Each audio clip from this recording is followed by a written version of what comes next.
Assalamualaikum warahmatullahi wabarakatuh. Apa kabar semuanya? Semoga semuanya dalam keadaan sehat dan senantiasa berada pada keadaan jasmani dan rohani yang sehat walafiat. Oke, ini hari ini saya akan melanjutkan materi kemarin yang belum selesai ya, lanjutan dari pemahaman konsep dasar layanan bimbingan konseling di SD ya. Nah, saya ulang kembali ya, pengertian bimbingan dan konseling itu seperti apa. Ini hanya sekilas saja karena kemarin sudah dibahas ya. Itu bimbingan adalah bantuan yang dilakukan seseorang ahli agar dapat mengenal dirinya dan supaya individu itu dapat mengenal serta dapat memecahkan masalah yang dihadapi dalam kehidupannya. Nah, bimbingan ini sebenarnya dua kata yang terpisah dan memiliki kesamaan dan juga perbedaan antara keduanya, antara bimbingan dan konseling. Nanti akan saya jelaskan setelah membahas konseling ini. Nah, konseling itu adalah proses pemberian bantuan dilakukan melalui proses wawancara atau teknik konseling oleh seorang ahli kepada individu yang sedang mengalami masalah yang bermuara pada teratasinya masalah tersebut. Jadi kalau persamaannya itu sama-sama bantuan ya, antara konseling, bimbingan dan konseling itu sama-sama bantuan yang diberikan oleh orang ahli. Tetapi perbedaannya adalah caranya ya. Kalau bimbingan itu sekedar membimbing, memberikan bantuan, tetapi tidak menggunakan teknik-teknik. Nah, kalau konseling ini pemberian bantuannya melakukan beberapa tahap ya, dan di sana juga ada teknik wawancara dalam konseling oleh orang ahli. Orang ahlinya itu juga berbeda dengan orang ahli yang dikatakan dalam bimbingan. Kalau orang ahli dalam dikatakan bimbingan ya ahli dalam bidang apa, dia mau membimbing apa. Kalau misalnya mau membimbing eskul pramuka, berarti orang ahlinya di sini adalah orang yang ahli di bidang pramuka gitu. Kalau mau membimbing PMR, itu berarti orang yang ahli dalam PMR, yang sudah memiliki sertifikat PMR gitu. Kalau di PGRI juga kalau mau lulus kan ada syarat-syaratnya tuh. Syarat-syaratnya harus sudah memiliki sertifikat kepramukaan. Nah, itu bisa digunakan untuk membimbing ya, membimbing eskul pramuka, dan semuanya itu dari seluruh prodi di universitas itu bisa untuk menjadi pembimbing pramuka tersebut. Nah, beda juga kalau menjadi pembimbing bimbingan dan konseling, itu harus seseorang yang memiliki pendidikan S1 bimbingan dan konseling. Dan kalau misalnya prodi lain, misalnya yang satu rumpun itu misalnya mau menerapkan konseling di guru kelas seperti guru SD dan PAUD, itu harus menempuh mata kuliah bimbingan dan konseling sebanyak 2 SKS ya. Jadi nanti bisa diterapkan pada saat melakukan proses konseling di tingkat sekolah SD maupun PAUD ya. Nah, perbedaannya ini ada menggunakan teknik konseling ya.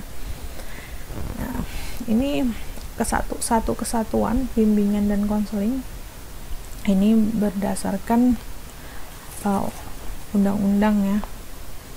Undang-undang artinya bahwa bimbingan dan konseling ini masuk dalam perundang-undangan.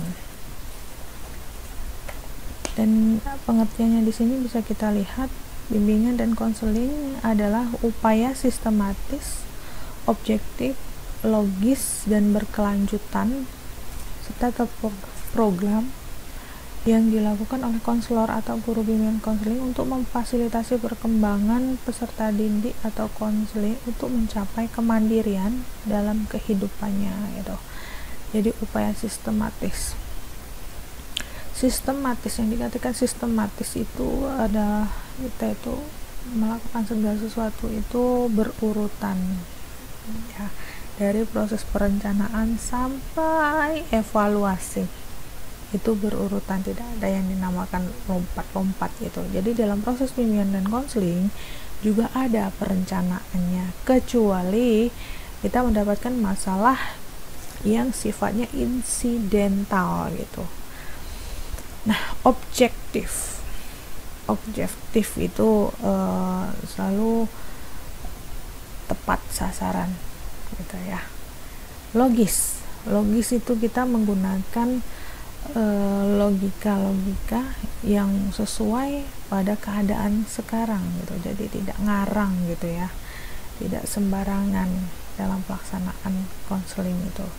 Dan selanjutnya ada berkelanjutan serta terprogram. Nah, kalau berkelanjutan itu dia tidak putus sampai di situ saja dalam proses konseling. Misalnya udah selesai nih sekali bimbingan, sekali kita memberikan layanan gitu, menyelesaikan masalah siswa sekali sudah gitu. Tidak ada pemantauan. Nah, kalau dalam BK ini harus dipantau sampai dia benar-benar mandiri dalam menyelesaikan permasalahan itu gitu. Serta terprogram pasti itu ya, pelaksanaan konseling itu terprogram. Ada dalam setiap semester itu ada program semesteran ya, itu pasti semua layanan dilaksanakan. Nah, ini bimbingan konseling itu mau memfasilitasi perkembangan. Kalau dalam usia SD ya perkembangan SD, anak SD itu. Kalau perkembangan kognitifnya itu kalau usia anak SD ya itu 7 tahun, umur 7 tahun sampai umur 11 tahun ya, itu masa-masa perkembangan operasional konkret gitu, itu contohnya. Nah, itu harus disesuaikan. Kalau anak SD harus sesuai dengan perkembangan kognitif operasional konkret gitu. Jangan sampai melenceng atau tertinggal atau kecepatan gitu ya. Untuk mencapai kemandirian dalam kehidupannya ya, bimbingan dan konseling itu memberikan layanan supaya siswa itu mandiri dalam mengambil keputusan, mandiri dalam menjalani kehidupan, mandiri dalam memecahkan masalah gitu. Jangan sampai kita memberikan layanan itu berakibat pada ketergantungan kepada guru BK tersebut, dikit-dikit datang gitu, ngadu gitu. Tidak, guru BK harus dapat menjadikan individu itu seorang individu yang mandiri, siswa yang mandiri. Nah, ini ciri-ciri pokok konseling itu gimana sudah dibahas ya. Ada 3, adanya bantuan dari seorang ahli, terus ada proses pemberian bantuan dilakukan dengan wawancara konseling atau teknik konseling, terus ada juga bantuan diberikan pada individu yang mengalami masalah. Nah, latar belakang sudah, kita skip aja ya. Nah, ini fungsi bimbingan dan konseling itu ada fungsi pemahaman diri dan lingkungan. Jadi bimbingan konseling ini membantu siswa untuk memahami dirinya dan lingkungan. Ada siswa yang justru dapat memahami lingkungan tetapi dirinya itu tidak bisa gitu. Nah, makanya kita fokuskan supaya balance siswa itu, peserta didik itu bisa memahami dirinya dan lingkungannya supaya bisa menyesuaikan diri dengan lingkungannya. Jangan sampai ada maladaptif ya. Yang kedua itu fungsi fasilitasi pertumbuhan dan perkembangan. Nah, BK ini apalagi ini cocok sekali di SD, apalagi anak SD ya, mengalami pertumbuhan dan perkembangan yang sangat pesat gitu, pertumbuhan dari fisik. Nah, sekarang kalau anak SD pun sudah banyak yang sudah memasuki masa remaja awal, karena semakin hari semakin maju perkembangan ilmu dan teknologi, makanan juga ya nambah, semakin hari semakin banyak variasinya dan instan, dan itu mempengaruhi pertumbuhan dan perkembangan siswa. Dulu ya, kalau seingat saya, zaman saya dan teman-teman itu mendapatkan menstruasi pertama itu ya, itu SMP sekitar kelas 2 dan kelas 3 itu dapatnya. Nah, kalau sekarang itu malah kebanyakan kelas 5, kelas 6 itu sudah mendapatkan menstruasi pertamanya. Hal itu dikarenakan pola makan ya, pola makan si anak itu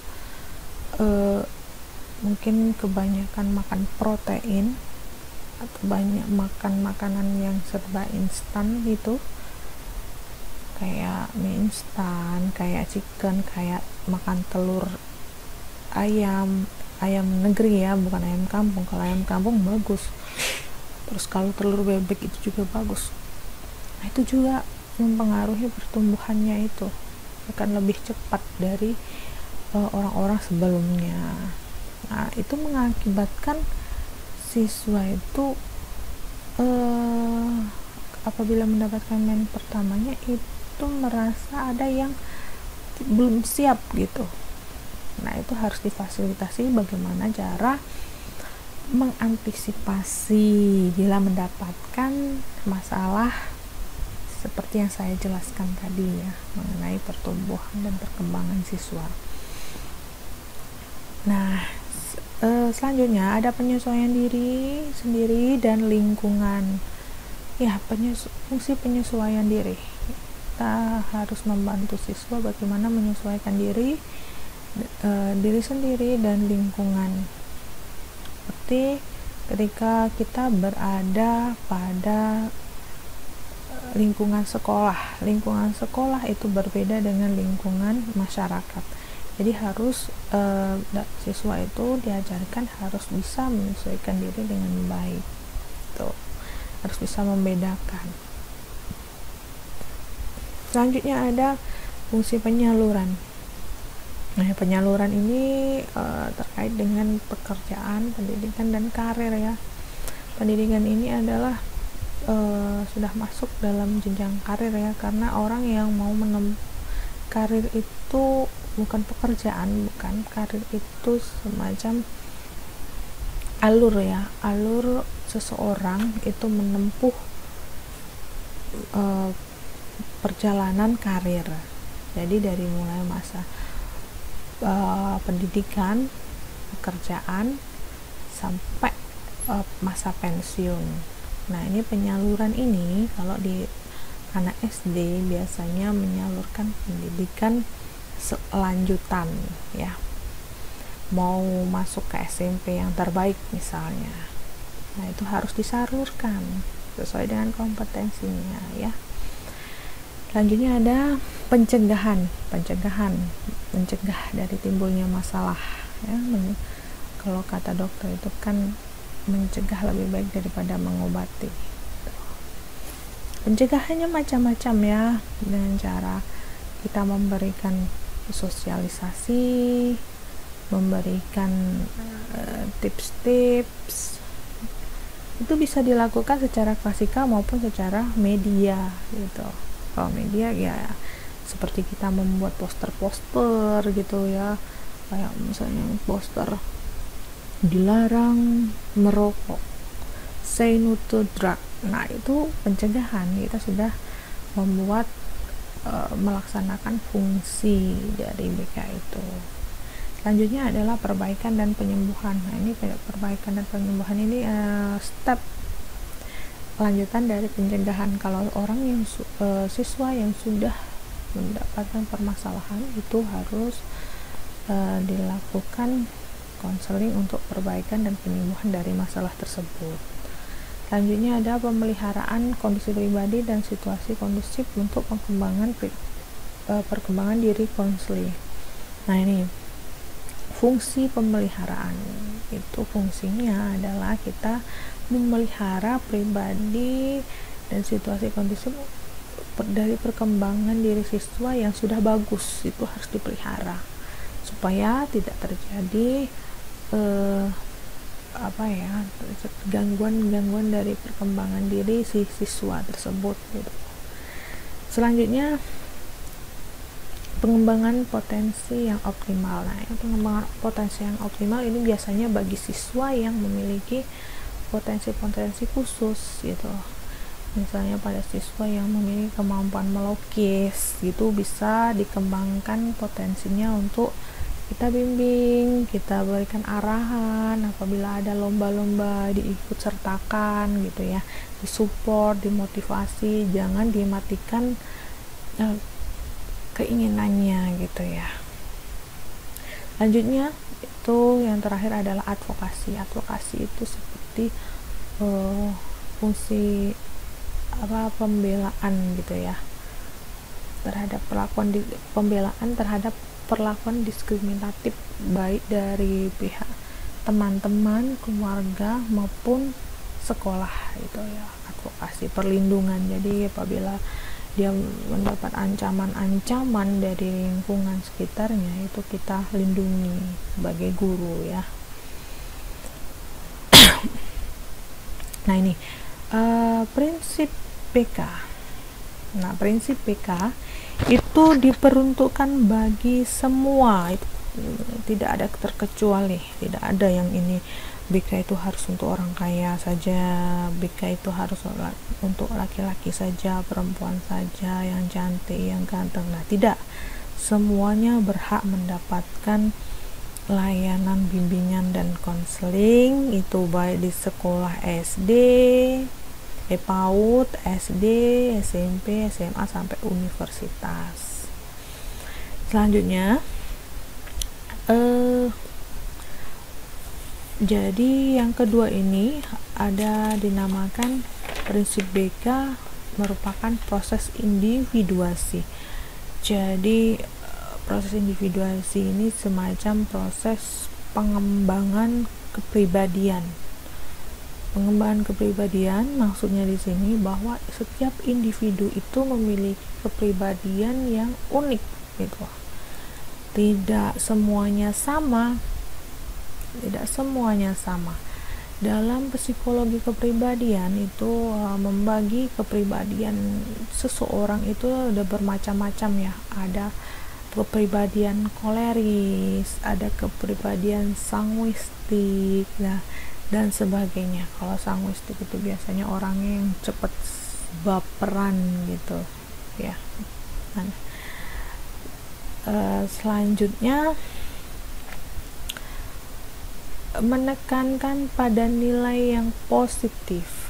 Prinsip BK tentu saja itu kita harus menanamkan nilai-nilai yang positif pada setiap proses pelaksanaan layanan dalam membantu siswa. Itu tujuannya adalah tujuan yang bermuara ke perilaku yang positif.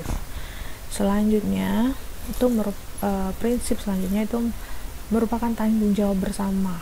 Pelayanan bimbingan dan konseling itu tidak dilimpahkan pada guru kelas saja tuh, tidak, tetapi itu ada koordinasi dari satuan pendidikan lainnya seperti TU, kepala sekolah, orang tua. Nah, itu merupakan tanggung jawab bersama untuk mendidik anak, untuk menyelesaikan permasalahan anak gitu ya, untuk membimbing anak supaya menjadi anak yang mandiri, memiliki kompetensi ya. Selanjutnya, prinsip BK selanjutnya itu mendorong konseli itu siswa ya, mendorong konseli untuk mengambil dan merealisasi keputusan secara bertanggung jawab. Jadi kita itu menggiring siswa supaya dalam mengambil keputusan itu harus secara mandiri dari dalam hati dia sendiri, tanpa ada paksaan, tanpa ada tekanan dari pihak lain. Dia mengambil keputusan yang positif. Apa aja dia terjadi permasalahan dan muaranya itu yang mengambil keputusan akhir dalam penyelesaian masalah, menempuh jalannya itu adalah si siswa itu sendiri. Guru BK hanya membantu mengantar dia untuk dapat mengambil keputusan yang paling baik gitu ya, dan bertanggung jawab. Nah, ini masih lanjutan ya, lanjutan dari prinsip BK. Prinsip BK itu berlangsung dalam berbagai latar kehidupan. Maksudnya di sini latar kehidupan itu bukan latar kehidupan dari pendidikan saja, tetapi latar kehidupan dari keluarga, dari masyarakat, pergaulannya gitu ya. Selanjutnya, prinsip selanjutnya itu merupakan bagian integral dari proses pendidikan. Integral itu satu kesatuan dari proses pendidikan. Jadi pelaksanaan bimbingan konseling ini adalah salah satu proses untuk mendidik anak bangsa, gitu ya. Selanjutnya dilaksanakan dalam bingkai budaya Indonesia ya. Prinsip BK selanjutnya itu pelaksanaan bimbingan dan konseling itu dilakukan sesuai dengan bingkai budaya kita orang Indonesia, orang Timur. Kita menganut budaya Timur, walaupun sebenarnya BK ini adopsi dari ilmuwan Barat ya, Eropa sana, tetapi bisa kita adopsi menjadi sesuai dengan proses pelaksanaan orang Timur, budaya Timur itu ya. Selanjutnya itu bersifat fleksibel dan adaptif serta berkelanjutan ya. Bimbingan konseling ini sebenarnya fleksibel ya, tidak harus kita melaksanakan BK itu harus kita duduk berdua face to face dalam suatu tempat yang itu enggak, atau kita mau menggali permasalahan itu harus kita face to face secara langsung duduk berdua, itu tidak, tapi kita bisa selidiki dari berbagai sudut pandang ya. Selanjutnya dilaksanakan sesuai standar dan prosedur profesional BK ya, tentu saja dilaksanakan sesuai standar dan prosedur BK itu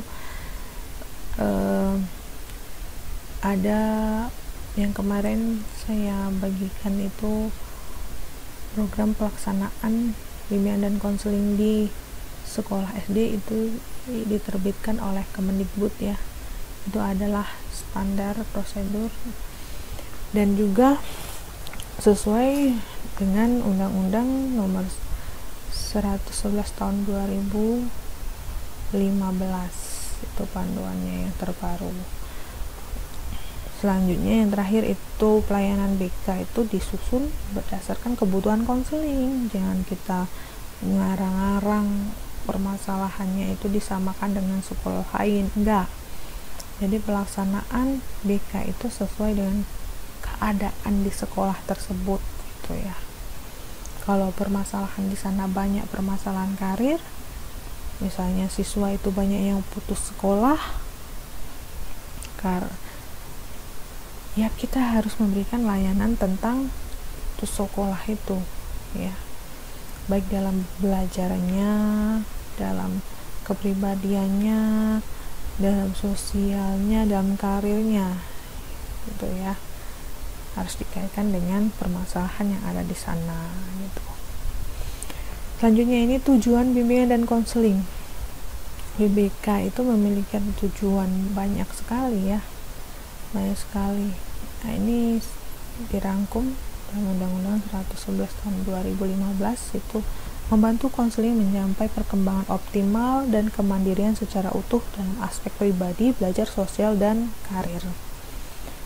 Membantu konseling mencapai perkembangan optimal itu ya perkembangan usia anak SD. Usia anak SD harus diselesaikan pada usia 11 tahun.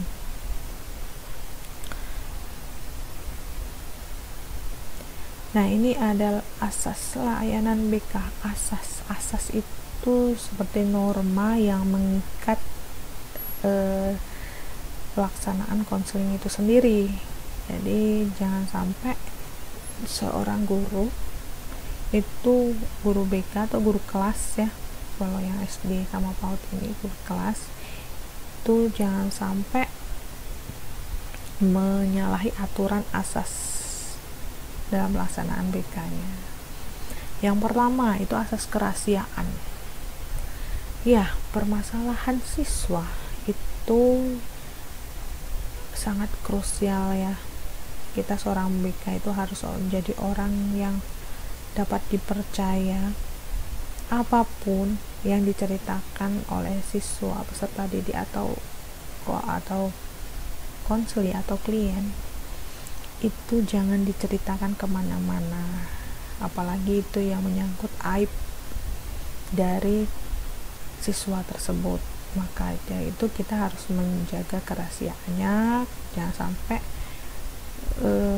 diketahui oleh orang lain, kecuali hal tersebut diizinkan oleh siswa itu sendiri. Selanjutnya ada asas kesukarelaan. Siswa yang harus mengikuti pelaksanaan konseling, bimbingan konseling ini harus sukarela, mau dia, jangan dipaksa-paksa, harus sukarela. Kalau dipaksa udah mendingan nggak usah. Nah, yang C ini keterbukaan. Nah, siswa itu harus terbuka dalam menerima informasi, dalam memberikan informasi, itu dia harus terbuka, jangan sampai ada hal-hal yang ditutupi atau dibuat-buat. Maka dari itu guru BK atau guru kelas itu harus bisa selektif mengetahui, mencari tahu mana yang dia katakan benar dan mana yang tidak, gitu ya. Dan kita harus mengajak siswa itu untuk terbuka dengan menyelami kehidupan dia, dengan menggali terus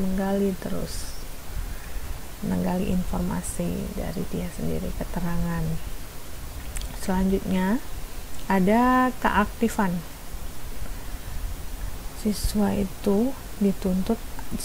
dan guru itu harus dituntut aktif dalam pelaksanaan konseling. Jangan sampai sudah salah satu dari mereka itu ada yang cuman iya diem, nangis. Tidak, harus semuanya itu aktif dalam memberikan informasi, dalam menerima informasi tersebut ya. Selanjutnya ada kemandirian. Asas BK selanjutnya itu tentang kemandirian. Jadi seorang guru itu dituntut untuk dapat memandirikan siswa supaya dia dapat melaksanakan kehidupan sebagaimana mestinya, tidak tergantung oleh orang lain. Yang selanjutnya itu kekinian. Nah, penyelesaian masalah yang sedang dirasakan si siswa itu harus diselesaikan dengan tepat waktu dan sekarang, jangan sampai ditunda-tunda besok. sesuai dengan keadaan sekarang dia. Kalau besok lagi kan belum tentu kondisinya seperti sekarang gitu ya. Nah, ini ada lanjutannya itu kedinamisan, keterpaduan, keharmonisan, keahlian, dan tutur handayani. Nanti bisa dibaca sendiri, ini ada keterangannya ya. Nah, ini apa saja deh layanan BK di SD? Itu meliputi layanan dasar, layanan responsif, perencanaan individual, dan dukungan sistem. Kalau layanan dasar itu ya layanan yang sifatnya dasar membantu individu mengembangkan perilaku efektif dan keterampilan hidup yang mengacu pada tugas perkembangan. Tugas perkembangan nanti kita akan bahas ya, mengenai tugas perkembangan untuk anak usia SD. Nah, bagaimana cara strateginya pelaksanaan layanan dasar ini? Bisa berupa bimbingan klasikal. Bimbingan klasikal itu adalah bimbingan yang kita lakukan secara klasikal di kelas. Jadi di kelas itu kita memberikan pemahaman, layanan informasi mengenai hal-hal yang berkaitan dengan tugas perkembangan, keterampilan hidup, dan perilaku efektif, biasanya itu. Selanjutnya itu ada pelayanan bimbingan orientasi. Nah, orientasi ini biasanya lebih ke kalau misalnya kita mau mengajarkan sesuatu kepada siswa mengenai tempat-tempat baru gitu ya. Misalnya siswa itu baru masuk kelas 1, nah kita ajari nih di sana ada WC, jadi kalau mau pipis itu harus di WC, jangan sembarangan. Nah, itu merupakan layanan orientasi. Selanjutnya ada namanya bimbingan kelompok. Bimbingan kelompok itu dilakukan dalam kelompok kecil, biasanya anggota kelompoknya itu sekitar 6-15 orang gitu. Selanjutnya itu ada layanan responsif. Itu adalah layanan yang harus segera diberikan kepada siswa dan tidak boleh menunda-nunda dalam memberikan bantuan ya. Jadi harus segera saat itu juga ada siswa yang berkelahi, langsung kita berikan layanan ya. Selanjutnya ada layanan perencanaan individual. Perencanaan individual itu membantu individu membuat dan mengimplementasikan rencana pendidikan, karir, dan sosial pribadinya. Yang merencanakan biasanya itu merencanakan karirnya. Selanjutnya ada dukungan sistem, meliputi dua bagian ya, biasanya itu lebih ke program BK dan satuan pendukung, layanan pendukung. Itu biasanya kegiatan pengembangan jejaring untuk kita sebagai seorang pendidik, misalnya mengikuti seminar-seminar. Nah, itu masuk dalam dukungan sistem.